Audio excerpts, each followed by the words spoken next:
Okay, sasa baada ya kuwa ushajua namna ya kuingiza pesa, twende tujifunze namna ya kufanya trade, namna ya kutrade.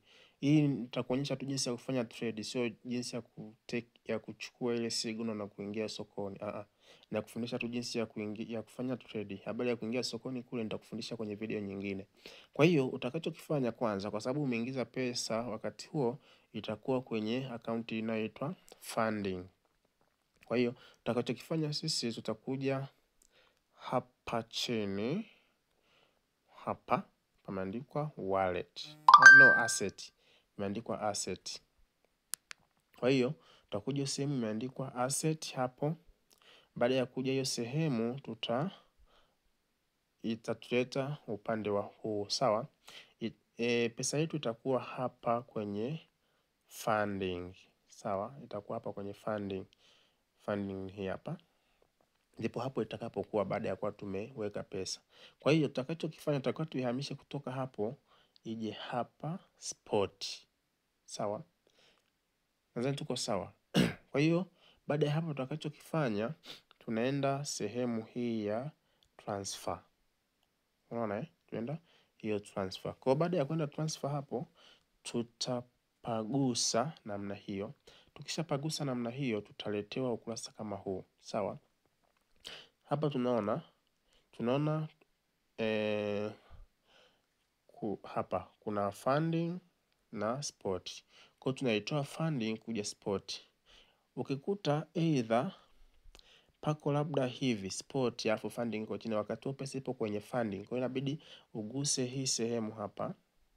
No. Unatakiwa uguse hii sehemu hapa ili hapa hivi kwenye mishale miwili, ili hiyo funding iwe juu kwa sababu ndo ina pesa. Kutapagusa ili iwe juu, afu ili tunayoingizia inakuwa chini kama hivyo. Kwa hiyo tutaenda hapo. Baada ya hapo, kama huko kwenye funding kuna kiasi, tutakuja hapa. Kama tunataka tuitoe yote, tutakuja hapa max, tutagusa max. Baada ya kugusa max, ina maana hicho kiasi chote cha dola kilichopo kwenye funding kitahamia kwenye spot. Kama tunataka kuhamisha kidogo, ina maana tutakuja hapa alafu tutaandika kiasi ambacho tunataka kuhamisha. Baada ya kuwa tumeshaandika hivyo, tutakuja hapa chini hapa. Tutakuja hapa chini hapa pameandikwa confirm transfer. Kwa hiyo tutapagusa hapa confirm transfer, alafu tutadone. Pesa yetu itakuwa imehama kutoka funding kuja spot. Unaona itakuwa imehama kutoka funding kuja spot. Sasa baada ya hapo tutarudi sasa hapa kwenye future. Hapa future. Unaona kipengele hapo. Kwa tutakuja tubonyeze hapa, baadaye itatuleta kwenye ukurasa kama huu. Sasa hapa ndo sura halisi ya biashara tunaenda kuifanya. Unaona kuna vipengele hapa tofauti tofauti. Kuna vipengele tofauti tofauti. Hapa kuna hiki kipengele hapa. Unaona hapo? Lakini pia baada ya hicho kipengele tuna kipengele kingine ambacho ni hiki hapa. Unaona? Kwa maana hapo namaanisha kuna hii cross, kuna hii X15, kuna hii M. Unaona? Lakini hasa sisi tutaongelea hii X15 hapa. Sawa? Hapo tutakachokifanya, tutapagusa namna hii. Tukishapagusa namna hii, ili kulinda mtaji wako, hakikisha hauzidi 20, X20. Kwa utakuwa unachezea hapa 5, 10, 12, 10 na ngapi, 15, usizidi 20. Usije ukazidi 20. Kwa nini? Kwa sababu ya kulinda mtaji wako, kwa sababu ndo kwanza tunaanza biashara, ndo kwanza unaanza kutrade. Kwa hiyo unatakiwa uwe na njia nyingi za kujilinda. Kadri utakavyokuwa unazidi kupata uzoefu, ndivyo hivyo ambavyo utakavyokuwa sasa unazidi kuongeza hiyo X hadi 20, ambao ni master kabisa wanaenda hadi 25. Unaona, kwa hata wewe utakavyokuwa unazidi kukua, kiufupi nikisema hivyo, utakuwa unazidi kuongeza hiyo X. Baada ya hapo tunakuja kipengele hichi hapa ambacho hiki. Hii tutaigusa pia ili tuweze kuiona, kwa sababu hii nayo ndo jambo la msingi kabisa. Unaona hii kitu. Hii sasa ndo namna ambavyo soko linaonekana. Unaona? Hivi ndivyo soko ambavyo linaonekana. Hapa tunaona niweke hivi ili ionekane kwa umbali zaidi. Unaona? Hapa soko lilipanda. Unaona, tutumie hapa. Hapa soko lilipanda. Hapa unaona limepanda. Limepanda hapa likakata fulani hivi kama likashuka, afu likapanda kidogo, afu hapa limekuja likashuka. Unaona? Na hapa lilikuwa limeshuka kidogo, hapa likapanda. Unaona? Kwa inakuwa inaonekana namna hiyo. Kwa hapo unaweza ukaivuta hadi ukubwa ambao unataka kama hivyo, kama hivyo ukapunguza hadi udogo ambao unaotaka, na unaweza ukazoom, ukarudisha nyuma ukaona hadi ilikotoka na ilikoanzia. Unaona? Unaweza ukafanya hivyo, unaweza ukafanya hivyo. Ni wewe tu. Unaona?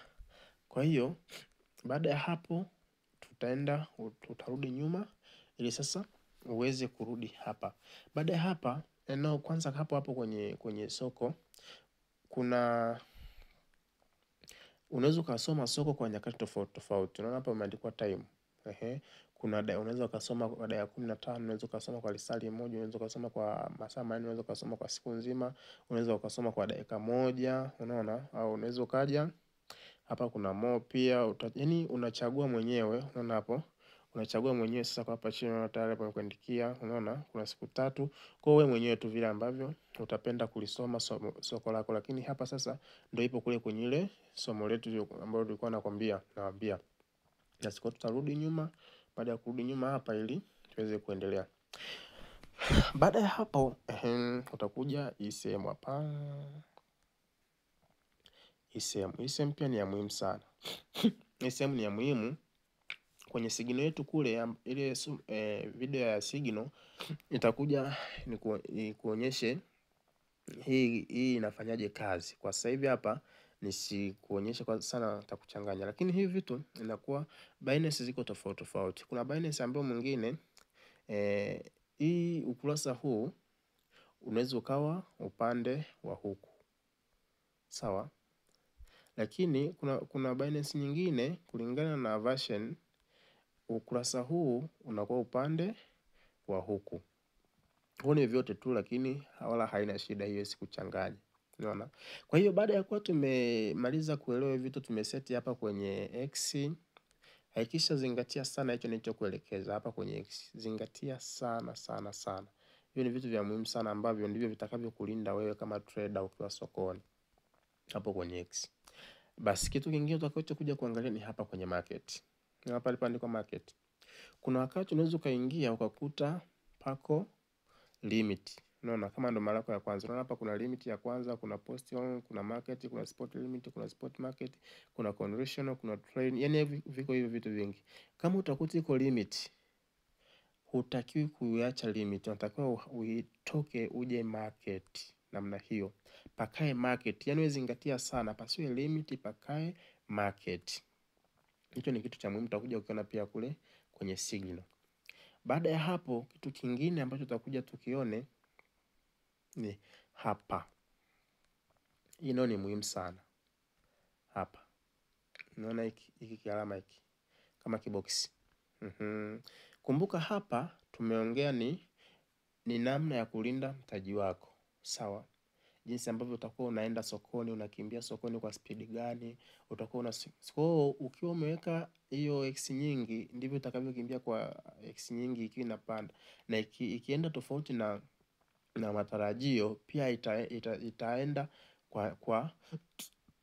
kwa speed kubwa. Kwa hiyo itakuwa ni haraka kuingia kwenye hasara kubwa, na ikienda kwenye faida inakuwa ni haraka kupata faida kubwa. Kwa hiyo ni vizuri tukakadiria, kwa sababu tunajua hamna biashara ya 100%. Lazima kuna siku ya kupoteza, kuna siku ya faida. Kwa hiyo ile siku ya kupoteza ikitokea, usije ukapoteza kiasi kikubwa. Sawa? Japokuwa tayari unakuwa una siku nyingi ambazo umeingiza faida. Kwa hiyo basi baada ya kuja hapo sasa, hapa tunakuja kukadiria mtaji tunaoingia nao sokoni. Unaona hii 1% hapa. Unaona inaongezeka. Unaona mshale unapovuta hivi unaongezeka. Unaongezeka 2% ngapi? Sasa hakikisha kwenye mtaji wako pia usizidi 20% ya mtaji wako. Narudia tena hiyo kipengele. Hakikisha unapovuta hapa kukadiria mtaji, hakikisha hauzidi 20% ya mtaji wako. Usiandike tu naingia dola ngapi. Wewe vuta hiki kinani hapa, hiki box hapa, hiki mshale hapa. Lakini hakikisha hauzidi 20% ya mtaji wako. Kwa nini? Kwa sababu utakapoingia na mtaji mkubwa sokoni na wewe bado ni mgeni kwenye trade, ikienda kwenye hasara utakuwa umepata hasara kubwa. Kwa ndio watu wanasema kwa sababu ndo kwanza unaanza, ingia na mtaji mdogo, yani 20% ndani ya 20%, iza 15, 17, 10 ngapi kulingana na mtaji wako sasa. Kwa hiyo ukiwa na mtaji wa dola 100 ukiingia na 20%, unakuwa umeingia na dola 20, bado utapata faida. Ukiwa na mtaji wa dola 1000 ukiingia na 20%, ni dola 200. Unaona, ukipata faida na maana utakuwa umepata faida kubwa, na ukipata hasara utakuwa umepata asilimia kidogo ya nini, ya mtaji wako. Kwa usiingie na zaidi ya 20%. Hapo zingatia sana, usiingie na zaidi ya 20% ya mtaji wako. Sawa, mfano ukiingia na 50%, maana umeingia na nusu ya mtaji wako wote, maana ukipata hasara unapata nusu ya mtaji wako. Sawa, sasa unaona ni hatari. Lakini kama umeingia na 20% au 17, 16, 15 sijui ngapi, hata ukipata hasara unakuwa umepata hasara ambayo ni kidogo sana kulingana na mtaji wako ulivyo. Unaona? Kwa hiyo hicho ni kitu cha kuzingatia sana. Kwa nini? Kwa sababu ya kulinda mtaji wako. Mtaji wako ni muhimu sana, kwa sababu huu ndio unakufanya wewe ukae sokoni, ndio unakufanya upate faida, ndio unakufanya ufanye biashara. Unaona, baada ya hapo sasa ina maana umeweza kuseti hapo juu kwenye X hii ya kwanza. Hapa umekuja kuseti market fresh kabisa. Umesha angalia soko sasa. Hii ni elimu nyingine pia ya soko, ndio kule ambako tunaambia tunafundisha. Unaona, umeshaweza kuangalia soko lako, lakini unaona, alafu sasa umekuja kuseti mtaji utakaoingia nao sokoni. Basi baada ya hapo, kama order ni ya kubai, unaona, kama order ni ya kubai tutaviona kwenye signal kule tutaenda kufundisha somo la signal. Unaona, hapo ni kubai, buy, alafu inaweza ikawa long. Unaona, kwa hiyo kuna mtu anaweza kutumia long, kuna mtu anaweza kutumia buy. Unaona, kwenye sell pia ni hivyo hivyo, kusell au kushort. Kwa hiyo ukitumia signal ya short ina maana una sell, ukitumia signal ya buy ina maana una long. Sawa, vitu kama hivyo. Au ukitumia long ujue moja kwa moja unaenda kubuy, ukitumia short ujue moja kwa moja unaenda kusell, vitu kama hivyo. Kwa hiyo hivi ndivyo soko letu linavyoonekana, na hivi ndivyo ambavyo biashara yetu inafanyika. Unaona, kwa hiyo niwakaribisha tu kwenda kuangalia somo jingine ambalo au video nyingine ambayo sasa itakuwa inaelezea namna ya kwenda kuweka signal zetu. Tayari usha copy signal, jinsi ya kwenda kuweka signal. Unaona, kwa vitu kama hivyo vinaeleweka ni hivyo. Kwa hiyo basi niwakaribishe kwenye video inayofuata. Cheers.